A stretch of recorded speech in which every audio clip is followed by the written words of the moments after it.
Bonjour à tous, aujourd'hui on va parler d'un truc qui change vraiment la donne quand on veut évoluer dans sa vie. Et ce n'est pas ce que tu crois. On parle tout le temps apprendre de nouvelles compétences, de nouvelles méthodes, de nouveaux savoirs, mais personne ne parle de désapprendre. Et pourtant, c'est souvent ce qui bloque notre évolution. Ce que l'on croit déjà savoir, ce qu'on a intégré sans même s'en rendre compte. Ces certitudes qui nous limitent. Alors aujourd'hui, je vais te montrer comment désapprendre pour vraiment avancer. Pourquoi c'est si important de désapprendre? Imagine ton cerveau comme un disque dur. Au fil des années, tu accumules des programmes, des croyances, des comportements automatiques. Certains sont utiles, d'autres complètement obsolètes. Le challenge, c'est que ces vieux programmes continuent de tourner en arrière-plan et ils influencent tes décisions, tes réactions, ta vision du monde. Des exemples concrets. Il faut souffrir pour réussir. Résultat, tu te sabotes en créant des difficultés inutiles. L'argent, c'est mal. Résultat, tu bloques mon abonnement. Je ne suis pas assez légitime. Résultat, tu n'oses pas te lancer. Ces croyances ne viennent pas de nulle part. Elles viennent de ton éducation, de ton environnement, de tes expériences passées. Et à un moment donné, elles ont peut-être été utiles. Mais aujourd'hui, elles te freinent. C'est là qu'intervient le désapprentissage. Désapprendre, c'est identifier ces programmes qui tournent en boucle, les remettre en question et choisir consciemment de les remplacer par quelque chose de plus aligné avec qui tu es maintenant. Alors, concrètement, comment on fait pour désapprendre? Je te propose un processus en 3 étapes. La première étape, c'est de prendre conscience. C'est la prise de conscience. Ça, c'est vraiment important. Tu ne peux pas changer ce que tu ne vois pas. Donc, il faut identifier ces croyances limitantes, ces schémas répétitifs qui te bloquent. Donc, voici un exercice simple. Pardon. Prends un moment pour te poser les questions suivantes. Qu'est-ce que je me répète souvent sur moi-même? Quelle phrase j'ai entendue enfant qui résonne encore aujourd'hui? Dans quel domaine je me sens systématiquement bloqué? Note tout, sans jugement, juste l'observation. Par exemple, je me dis toujours que je n'y arriverai pas avant même d'avoir essayé.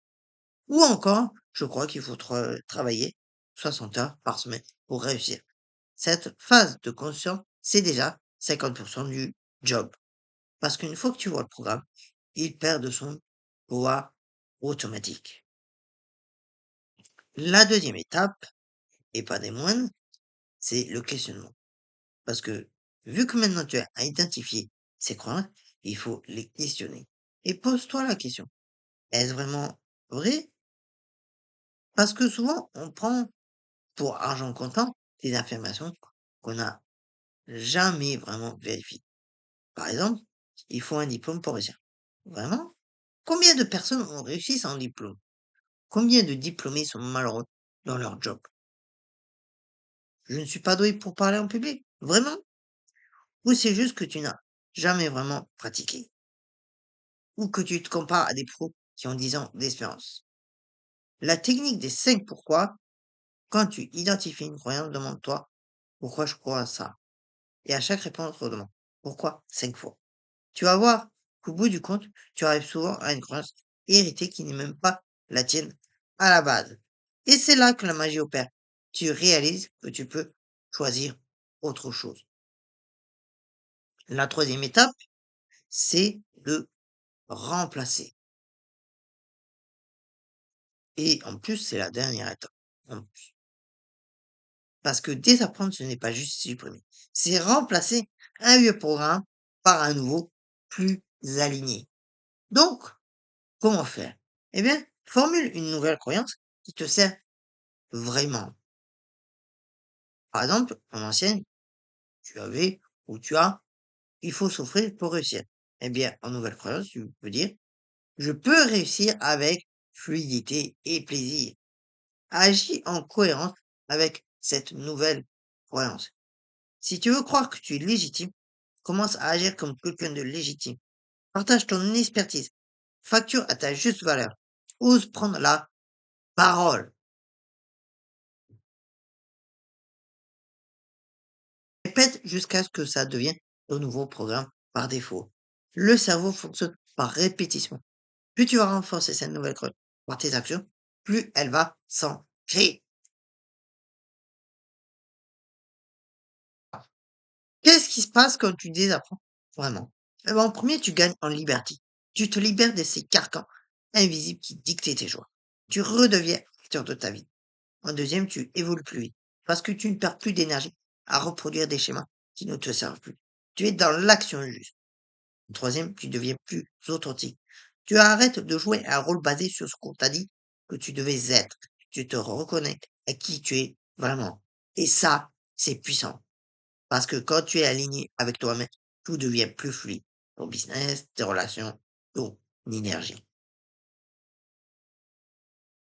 Voilà, tu l'auras compris, désapprendre, ce n'est pas un truc en plus à faire. C'est un espace à créer. Un espace pour mettre en question, pour te libérer, pour choisir consciemment qui tu veux être. Alors, je te lance un défi. Cette semaine, identifie une croyance qui te limite, une seule, et applique les 3 étapes qu'on vient de voir. Prends conscience, questionne, remplace. Et dis-moi en commentaire quelle croyance tu as décidé de désapprendre. Ça m'intéresse vraiment de savoir ce qui résonne pour toi. Si cette vidéo t'a parlé, n'hésite pas à la liker et à t'abonner pour plus de contenu sur le développement personnel et l'évolution consciente. Je te dis à très vite, prends soin de toi et surtout, ose désapprendre.